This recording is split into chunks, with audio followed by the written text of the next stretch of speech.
Good morning everyone. My name is Leena and I am working in Kendriya Vidyalaya Bareilly, and I have posted in Kendriya Vidyalaya Bhadrak, Odisha in 2017. Right now I am here to share my interview experience with all of you, and I hope it will really help you. So we will discuss it point wise. सबसे पहले तो ये सुनने को मिल रहा है कि should I prepare for interview, मेरे इतने मार्क्स हैं, कट ऑफ क्या जाएगी, मेरिट क्या जाएगी। तो मैं आप सबसे कहना चाहूँगी कि जब आपको मेरिट का पता चलेगा you will get very less time to prepare for the interview, so don't waste your time and energy on these type of prepare a lot of things for the interview and you have very less time। तो मुझे लगता है आप आज से ही उसकी तैयारी start कर दीजिए। मैं आपके सामने एक बहुत बड़ा एग्जाम्पल हूँ, because I got 102 marks in written examination, और हर कोई कह रहा था कि हमारे तो 125 है, 128 है, इवन 130 140 तक भी है, तो आपका बहुत मुश्किल है। लेकिन सच में इंटरव्यू एक गेम चेंजर की तरह ही प्रूफ हुआ है मेरे लिए, and I got 57 out of 60 marks, and one of my friend who got 125 marks in written, but he couldn't get the job and I got the job because of interview। तो आप लोग बहुत अच्छे से तैयारी करिए इंटरव्यू के लिए।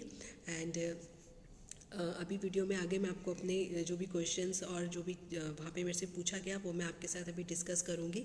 उसके अलावा भी आपको जो जो मेरा केंद्रीय विद्यालय का एक्सपीरियंस रहा है 5 इयर्स के अंदर, वो भी मैं आपके साथ शेयर करूँगी, क्या क्या चीज़ें हम लोग कराते हैं। और मेरे यूट्यूब चैनल पे बहुत सारे मेरे जो डेमोज़ हैं, पोएम रेसिटेशंस हैं, मैंने बहुत सारी जो चीज़ें करी हैं वो सब भी इस चैनल पे हैं, तो आप देख सकते हैं, वो भी आपको बहुत हेल्प करेंगी। लेकिन आप इंटरव्यू की तैयारी बेस्ट से बेस्ट करिए। आपका डेमो मुझे लगता है इतना बेस्ट होना चाहिए कि वो आपसे कह दे कि यस, आप जैसे ही टीचर्स हमारे केंद्रीय विद्यालय को चाहिए। तो मुझे लगता है कि आपको अपने इंटरव्यू पे अभी से ही तैयारी स्टार्ट कर देनी चाहिए। तो चलिए आगे हम नेक्स्ट पॉइंट में डिस्कस करेंगे। अब बात आती है कि हाउ टू प्रिपेयर। तो देखिए, आपके इंटरव्यू के 2 पार्ट्स रहेंगे, जिसमें से एक है आपका नॉलेज पार्ट और एक है आपका डेमो, यानी हाउ टू टीच। तो मुझे लगता है जो आपका फर्स्ट पार्ट है, नॉलेज पार्ट, वो तो एक अथाह समुद्र है, क्योंकि आप सब जानते हैं कि आप जब इंटरव्यू के लिए जाएंगे आपको एक परफॉर्मा दिया जाता है फिल करने के लिए।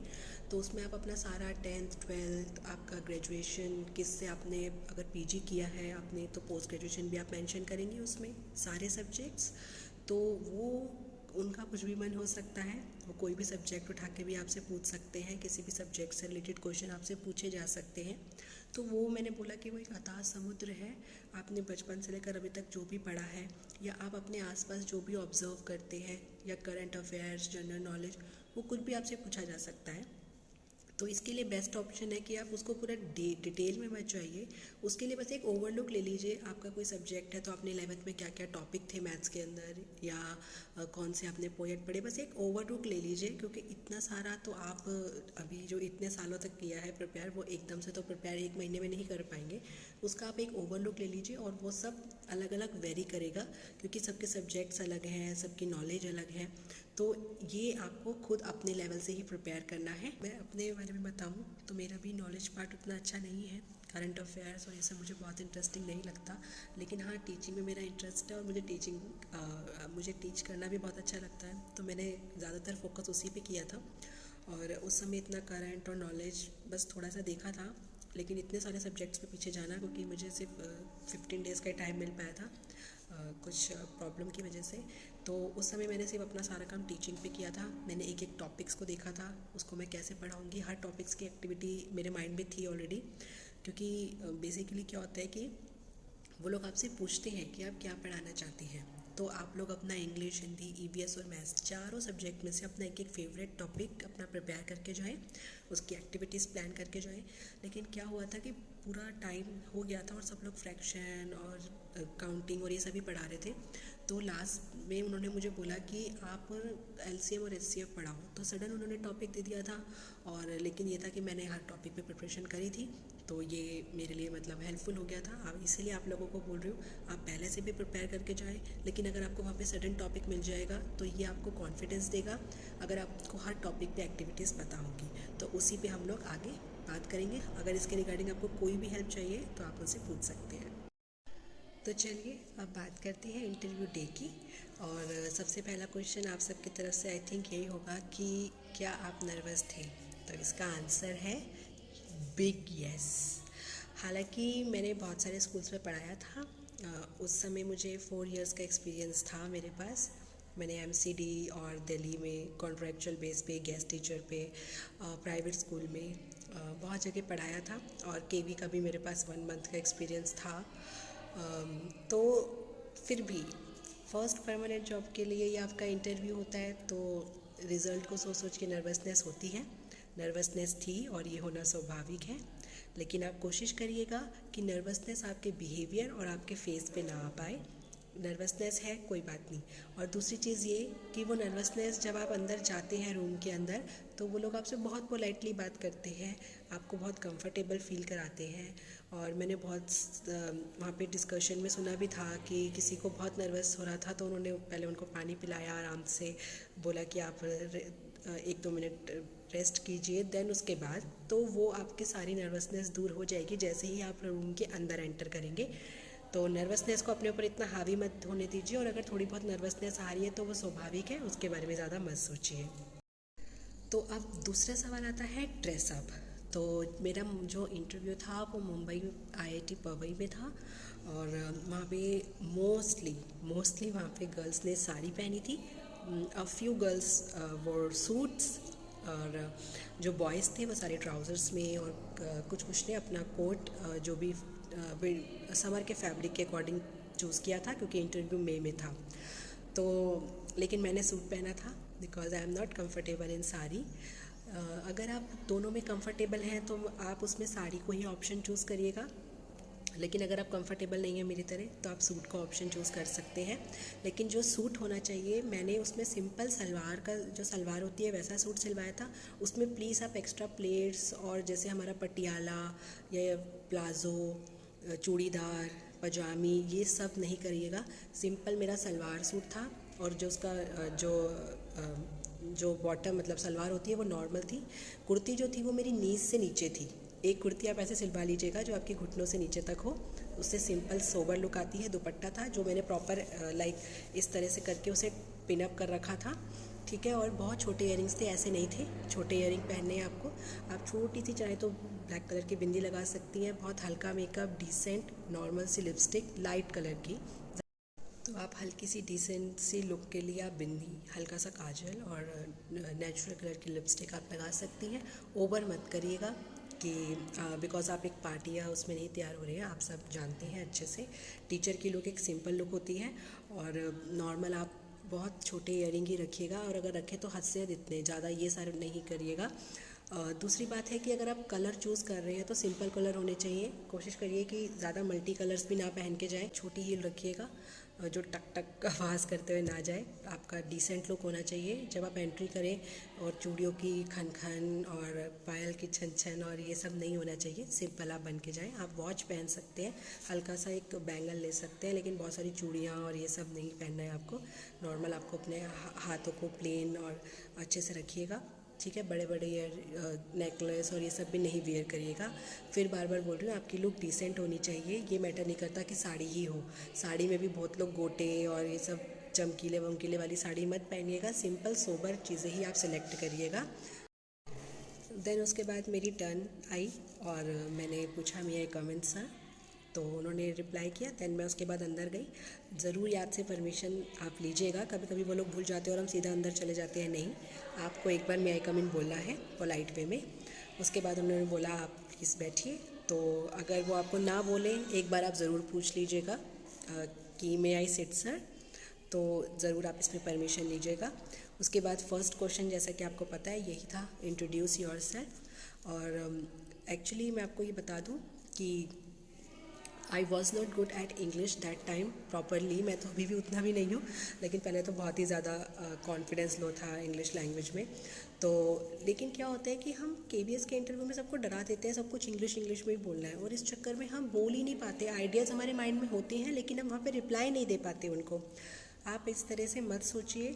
आप अगर इंग्लिश में कॉन्फिडेंट हैं तो आप इंग्लिश में ही बोलिए, और अगर आप इंग्लिश में कॉन्फिडेंट नहीं हैं तो मेरे हिसाब से आपको बायलिंगुअल चूज़ करना चाहिए। बिकॉज छोटे छोटे सेंटेंस जैसे sir I am not sure, या लाइक कुछ तो हम सेंटेंस की स्टार्टिंग इंग्लिश में कर सकते हैं ना, फिर बाद में हमें जो आइडिया बिल्कुल ही नहीं आ रहा उसको आप हिंदी में जोड़ दीजिए।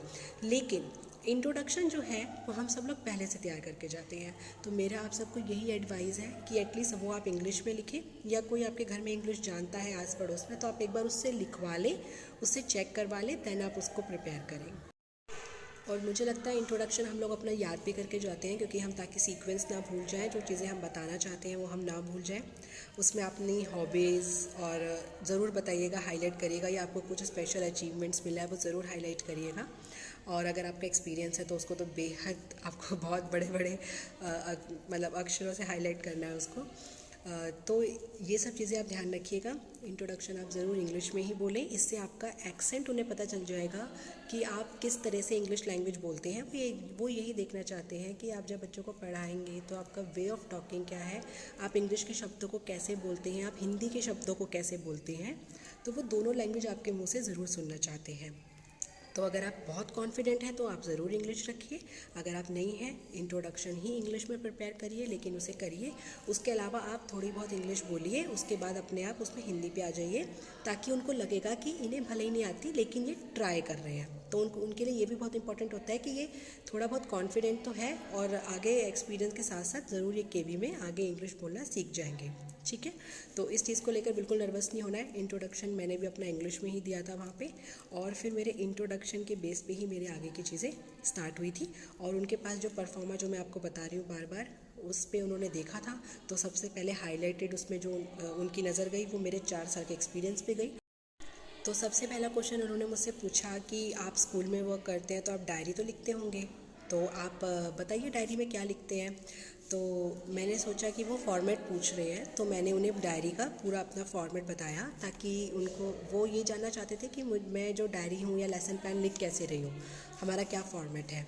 तो मैंने उन्हें पूरा बताया कि जैसे हम पहले ऑब्जेक्टिव्स लिखते हैं, फिर TLM लिखते हैं, फिर टीचिंग मेथड लिखते हैं, फिर हमारे इंट्रोडक्शन क्वेश्चंस आते हैं बच्चों के सामने, प्रीवियस नॉलेज टेस्टिंग आती है, फिर पूरा प्रोसेस लिखते हैं हम अपना, फिर रिकैप्चुलेशन इवैल्यूएशन लिखते हैं। फिर उन्होंने मुझे एक टॉपिक दिया फ्रैक्शन का। उन्होंने बोला कि आप इस पर कोई भी 5 ऑब्जेक्टिव्स बताइए, क्योंकि जैसा कि आप जानते हैं कि पहले हम लोग डायरी में बिहेवियरल ऑब्जेक्टिव्स लिखा करते थे, लेकिन आजकल केवी में ये टर्म चेंज हो गया है, जिसे हम लर्निंग आउटकम बोलते हैं।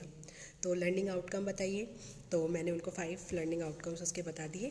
उसके बाद उन्होंने मुझसे पूछा कि क्या आप जानते हैं कि प्राइमरी पे सिमेट्री इंट्रोड्यूस किया जाता है। मैंने बोला यस सर। बोले कौन सी क्लास से होता है।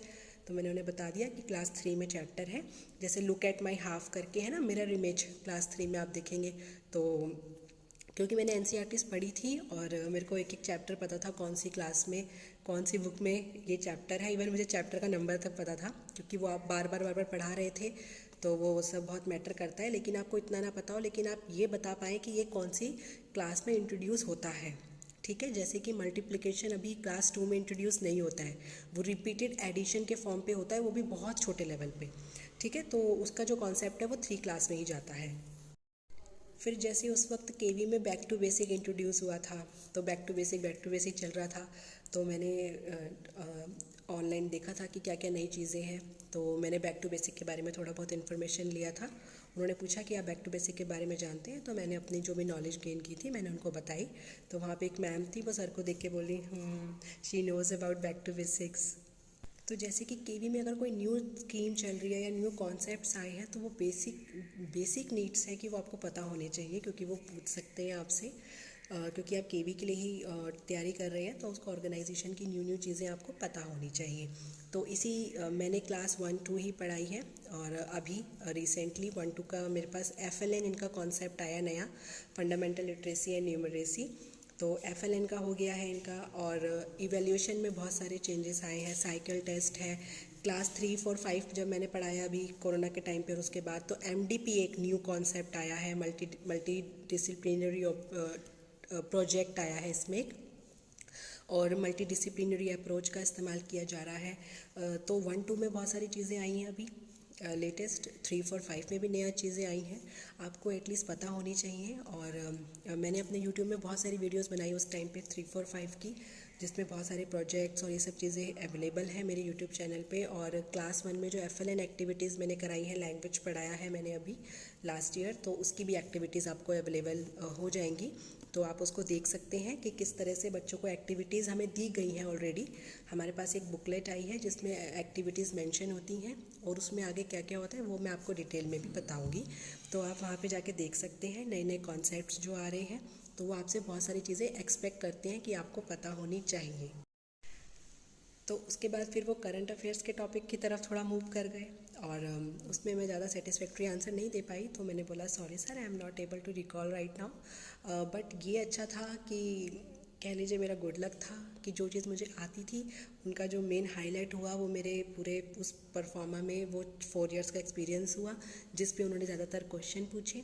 और उसके अलावा बहुत सारी चीज़ें, थोड़ा क्वेश्चंस गए नॉलेज की तरफ। कुछ के आंसर्स मैंने दिए, जैसे मैंने आपको बोला कि मैं 50 to 60% के आंसर दे पाई थी उन क्वेश्चंस में।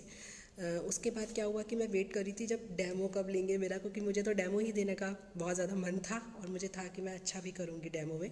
फिर मैं वेट करी थी कब लेंगे, आखिरकार उन्होंने बोल ही दिया। तो चलिए आप एक टॉपिक पढ़ा के दिखाइए। तो मुझे लगा कि चलो मैं भी अपना फ्रैक्शन प्रिपेयर करके आई हूँ, लेकिन सडनली उन्होंने बोला कि आप LCM और HCF पढ़ा पाएंगे। मैंने बोला येस सर। तो मैं तो प्रिपेयर थी, तो मैंने टाइम भी नहीं मांगा उनसे, सीधा मैं खड़ी हो गई, मैं ब्लैक बोर्ड की तरफ गई। तो वहाँ से ब्लैक बोर्ड दूर था। कोशिश करिएगा कि आपकी वॉइस ना लाउड होनी चाहिए, वो ये भी सुनना चाहते हैं कि कहीं आप धीरे धीरे तो नहीं बोल रहे हैं, बच्चों को सुनाई नहीं दे रहा, क्योंकि क्लास बड़ी है।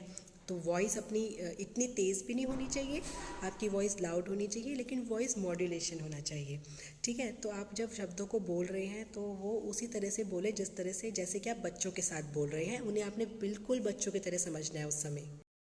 तो मैंने चौक उठाई, क्योंकि वो क्लासेस ही होती है एक तरह का। तो मैं ब्लैक बोर्ड पे गई, बस मैंने ऊपर पिन रख के DA ही लिखा होगा, तो वो समझ गए कि मुझे पता है कि पहले date, class, time period, topic, सब टॉपिक सब लिखना होता है। वो समझ गए कि मुझे लिखना है। अगर आपने ये सोचा कि कोई बात नहीं मैं सीधा टॉपिक से इंट्रोड्यूस करती हूँ, तो वो सोचेंगे कि आपको ये सब लिखने का हैबिट में नहीं है। तो आपने क्या करना है, आपको ये नहीं सोचना कि वो मुझे रोक देंगे टोक देंगे।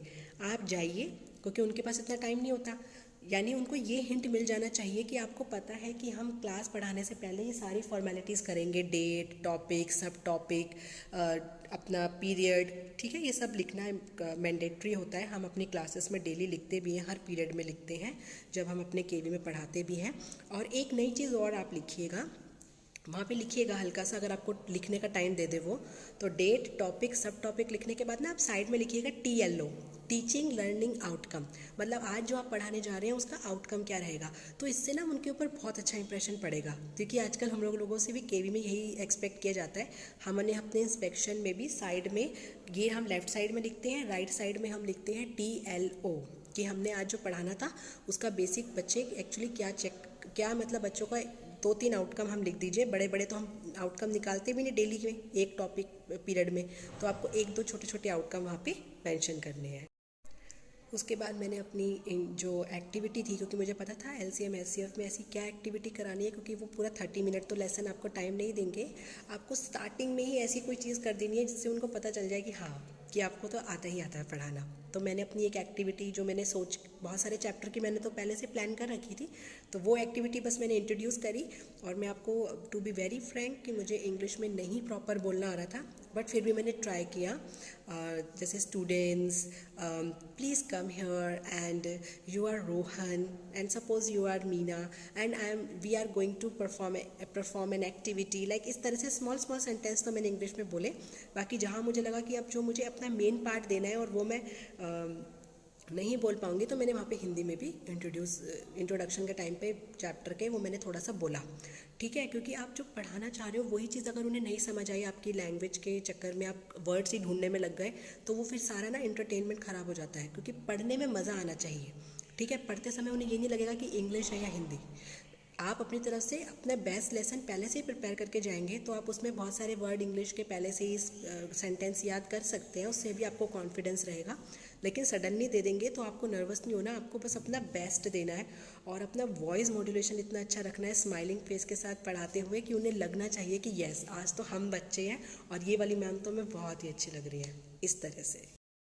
तो जैसे ही मैंने अपनी इंट्रोडक्शन एक्टिविटी उनको बताई, इंट्रोड्यूस करी एक्टिविटी उनको बच्चा समझ के, तो वहाँ पे सर ने बोला I wish you were my teacher. तो मुझे बहुत अच्छा लगा सुन के, लेकिन उस वक्त बहुत लोग नेगेटिव कर देते हैं कि कोई हमारी अच्छाई भी करे तो उस वक्त हम एक्सेप्ट नहीं कर पाते हैं। बट दैट टाइम वहाँ पे एक टीचर थे, उन्होंने मुझे बोला और मुझे बहुत अच्छा लगा कि मेरा जो एक्सपीरियंस था और मैंने बच्चों को जो इतना दिल से पढ़ाया वो मेरा यहाँ पे जाके आज मुझे उसने एक रिज़ल्ट दिया। तो मुझे बहुत अच्छा लगा जब सर ने ये चीज़ बोली और मुझे लगा कि मैं इसी तरह से आगे अपनी एक्टिविटीज़ और अपनी टीचिंग लर्निंग जो मेरा पैशन भी है, मेरा इंटरेस्ट भी है, तो मैं इसे और भी निखारूंगी। वहाँ पे मैंने ये चीज़ सोच ली थी क्योंकि इसी चीज़ ने मुझे सबसे ज़्यादा कॉन्फिडेंस भी दिया था इंटरव्यू में। मेरे जो टीचिंग स्टाइल है उसी ने मुझे कह लीजिए बचा लिया था। जॉब मेरी लग गई थी सिर्फ इंटरव्यू और डेमो की वजह से ही मेरे। तो लास्ट में बस इंटरव्यू में जब वो ओवरऑल मार्क्स कर रहे थे तो उन्होंने बस यही पूछा कि कैसा एक्सपीरियंस था आपका, आपको कौन सा स्कूल अच्छा लगा पढ़ाने में। जस्ट जनरल बातें हो रही थी लास्ट में जब वो वाइंड अप कर रहे थे बस। तो इस तरह से मेरा इंटरव्यू का एक्सपीरियंस रहा। और जैसे मैंने आपको बताया, आप मेरे पीछे देख रहे हैं यहाँ पे ये जो ब्लैक कलर के पोस्टर्स लगे हैं, ये हमारे गोल्स हैं। इस बार केवी ने हर क्लासेस में ऐसे गोल्स पहले से ही दे दिए हैं कि टीचर को क्या पढ़ाना है। मैं आपको ये सब चीज़ें कोशिश करूँगी कि आपको हेल्प करे। वैसे तो मैंने बहुत सारी वीडियोस बनाई हैं और ये सब जो नया कॉन्सेप्ट्स हैं ये भी मैं आपको बता दूँगी। और मैं आपको अपनी क्लास दिखाना चाहूँगी। जैसे कि आप देख सकते हैं, तो वो ये भी पूछेंगे कि क्लासरूम जो है वो भी एक अपने आप में लर्निंग अपॉर्चुनिटीज़ है। बच्चे अपने आप चीज़ों को लर्न करते हैं। आप इसमें बहुत सारी चीज़ें ऐसी लगा सकते हैं जो बच्चा अपने आप पढ़ के उसको देखे। लर्निंग मटेरियल अभी तो बहुत कुछ था, इवन अभी एग्ज़ाम की वजह से थोड़ा बहुत हटाया है हमने इसको। और ये जो चीज़ मैं आपको दिखाना चाहती हूँ कि ये जो गोल्स है, टारगेट्स हैं, हमारे लक्ष्य हैं हमारे फाउंडेशनल न्यूमरेसी के, और नीचे देखिए लिटरेसी लिखा हुआ है। ये हर क्लासेस में दिए गए हैं। अगर आप इन्हें पढ़ के जाएंगे तो ये आपको बहुत ज़्यादा हेल्प करेंगे कि आप एक्टिविटीज़ को प्लान कर सकेंगे, और अगर वो आपसे ऑब्जेक्टिव्स पूछेंगे तो आप इजीली इनको बता सकेंगे। तो आप लोग जाके मेरे चैनल पे विज़िट कर सकते हैं। उसमें बहुत सारे टॉपिक्स हैं, FLN एक्टिविटीज़ हैं। और अगर आपको इसके अलावा भी किसी टॉपिक पे कुछ हेल्प चाहिए, ऑब्जेक्टिव्स नहीं समझ आ रहे हैं, एक्टिविटीज़ नहीं समझ आ रही हैं, तो आप मेरे को कांटेक्ट कर सकते हैं। इसी पे आप मैसेज कर सकते हैं, तो मैं आपको हेल्प करूँगी। और कुछ और टॉपिक्स पे भी अगर आप वीडियोस चाहते हैं तो आप मुझे बता दीजिएगा। जितना भी मेरे से हो सकेगा सारे PRT एस्पिरेंट्स के लिए जो इंटरव्यू के लिए एलिजिबल होंगे उन सब के लिए मैं पूरी हेल्प करूँगी और अपने एक्सपीरियंस को शेयर करूँगी। Thank you so much for watching this video. I hope ये वीडियो आपको हेल्प करेगी, और आपके आसपास में या कहीं पर भी कोई PRT इंटरव्यू के लिए तैयारी कर रहा है तो आप ये वीडियो ज़रूर उसे शेयर करिएगा। और बहुत सारी चीज़ों के लिए अगर आप मेरे से गाइडेंस चाहते हैं तो जितना मैंने एक्सपीरियंस किया है, जितना मेरे पास एक्सपीरियंस है या मटेरियल अवेलेबल है, मैं डेफिनेटली आपकी उसमें हेल्प करूँगी। आप सभी को ऑल द बेस्ट। तो आप अपनी अभी से ही तैयारी स्टार्ट कर लीजिए। इससे आपको बहुत कॉन्फिडेंस मिलेगा। आपको सब चीज़ें टिप्स पे याद होंगी। आपको वेट नहीं करना पड़ेगा कि मुझे इस चैप्टर में क्या पढ़ाना है, काउंटिंग के लिए क्या क्या एक्टिविटीज़ कराऊँ, एडिशन के लिए, मल्टीप्लिकेशन के लिए, मनी का चैप्टर कैसे पढ़ाना है। वो भी मैंने अभी जो अपना डेमो अपना इंस्पेक्शन दिया था उसका भी एक बहुत प्यारा सा वीडियो है। आप उसमें पोएम है, कैसे इंट्रोड्यूस करना है, कैसे बच्चों को हैंड्स ऑन एक्सपीरियंसेस देने हैं, वो सब मैंने उसमें डाल रखा है। पीयर ग्रुप लर्निंग का कॉन्सेप्ट है। शेप्स की बहुत अच्छी वीडियो है, पोएम, इवन शेप्स के ऊपर पोएम करा रखी है। तो बहुत सारी चीज़ें आपको उसमें मिल जाएंगी। तो मुझे लगता है कि सारा जो अभी तक का मेरा एक्सपीरियंस है और जो मेरा वर्क है वो आपके काम ज़रूर आएगा, ऐसी मैं उम्मीद करती हूँ। धन्यवाद एवं शुभ दिन।